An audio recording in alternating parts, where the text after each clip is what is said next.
कश्मीर में आम लोगों को बड़ी राहत मिली है। दरअसल फूड कॉरपोरेशन ऑफ इंडिया यानी एफसीआई की पहली अनाज मालगाड़ी अनंतनाग गुड्स टर्मिनल पर पहुंच गई। आम लोगों के लिए ये राहत की बात इसलिए है क्योंकि ठंड और बर्फबारी में घाटी का संपर्क मुख्य मार्गों से कट जाता है, जिससे जरूरी चीजों की सप्लाई भी रुक जाती है। अब सप्लाई में इस तरह की कोई रुकावट नहीं आएगी क्योंकि रेल लाइन बनकर तैयार है और मालगाड़ी का आना जाना भी शुरू हो गया है। रेलवे का ये विकल्प ऐसा है जो हर मौसम में सप्लाई बनाए रखेगा। अधिकारियों ने बताया कि पंजाब के फिरोजपुर डिवीजन के अजीतवाल रेलवे स्टेशन से भेजी गई इस ट्रेन में 21 ढके हुए डिब्बों में 1384 मीट्रिक टन चावल था, जो लगभग 57 ट्रक लोड के बराबर है। लगभग 2600 मीट्रिक टन या लगभग 110 ट्रक लोड वाले 42 और डब्बे जल्द ही आने की उम्मीद है। ये पहली बार वैली में पंजाब से सीधी रेलगाड़ी द्वारा ये जो राइस आया है, ये 21 वैगन है जिसमें हमारा 1300 MT राइस आया है और मैट्रिक टन। और इसके द्वारा जो एफसीआई को समय की बचत हुई है, इससे जैसे ये माल आ गया, बाकी बाई रोड में ये माल है हमारा लगभग 55 ट्रक जो इसको पंजाब से लोड होने में और उसमें आने में काफ़ी टाइम लगता था और रोड की परेशानी, बीच में रोड जाम हो गया, बारिश के कारण रोड ख़राब हो गया तो उसमें ये राइस नहीं आता था। फिर वो सारा समस्याओं का समाधान हो गया भारत सरकार के रेल मंत्रालय और भारतीय खाद्य निगम के प्रयासों से। हमारे अधिकारियों के, हमारे CMD sir, ED sir, GM sir, इनके प्रयासों से पहली बार ये रेक इधर आज आई है। ये हमारा एक एग्जाम्पल है। इसके बाद हम ये आगे से अब ये महीने में काफ़ी रेकें आएंगी जिससे हमारा टाइम और पैसे की बचत होगी। ये बताइए कि ये जो ट्रक्स लगी हुई है, क्या ये ट्रक्स जो हैं इस राइस को गोदाम में ले जाएंगे क्या? ये जो ये अभी हमारा ये ट्रक्स लगे हुए हैं, ये हमारे नज़दीक गोदाम मीर बाज़ार है FSD, उसमें जाएगा।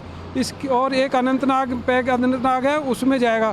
फिर आगे जो हमारे बाकी के गोदाम हैं उनका भी प्रयास चल रहा है कि वो सबको यहाँ से कनेक्ट करेंगे और जो जम्मू से और पंजाब से जो राइस फूड ग्रेन आता था वो अब यहीं से आगे के लिए सप्लाई का ऐसा भारत सरकार का FCI का प्रयास है।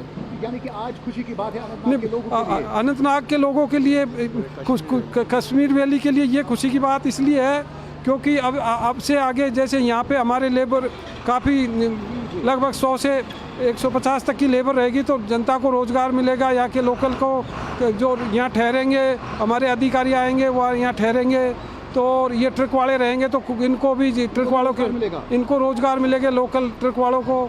और फिर जैसे ये होटल है, खाने वाले हैं, चाय वाला है, सबको रोज़गार के उपलब्ध होगा जिससे यहाँ बेरोजगारी में काफ़ी वो आए। क्या ये ट्रेन हफ्ते में आ जाएगी या नहीं? हम जब हमारा प्रयास पूरा सफल हो जाएगा तो ये ट्रेन एक दिन छोड़ के एक दिन ऐसे आएंगी, तभी हमारा ये सारा रेल द्वारा राइस पूरा इधर सप्लाई किया जाएगा।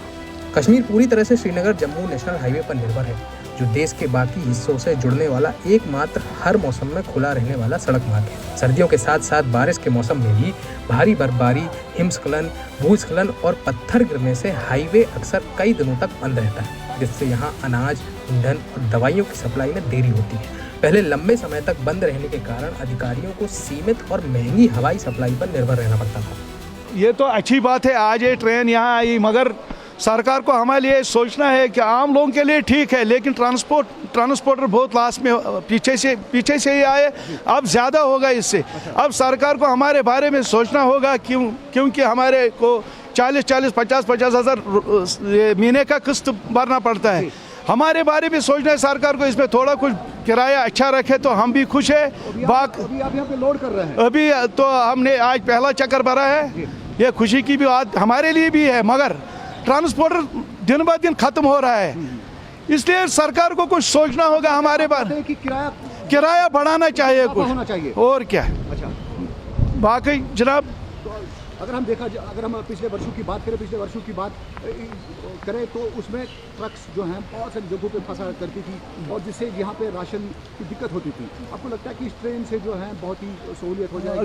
सहूलियत तो हो जाएगी, ये तो सही बात है, सहूलियत तो हम भी घर वाले हैं, सहूलियत तो हो जाएगी। मगर मैं ट्रांसपोर्ट की बात कर रहा हूँ, ट्रांसपोर्ट खत्म हो रहा है। अच्छा, ट्रेन जब से यहाँ एक ट्रांसपोर्ट खत्म हो रहा है, लोगों के लिए फ़ायदा है, हमारे लिए भी फ़ायदा है, मगर हर कोई ट्रांसपोर्टर नहीं है, गिने चुने हैं ट्रांसपोर्टर। आपकी मांग यही है कि सरकार को हमारे लिए कुछ अच्छा सा रेट रखना चाहिए जिससे हम भी आगे चलें।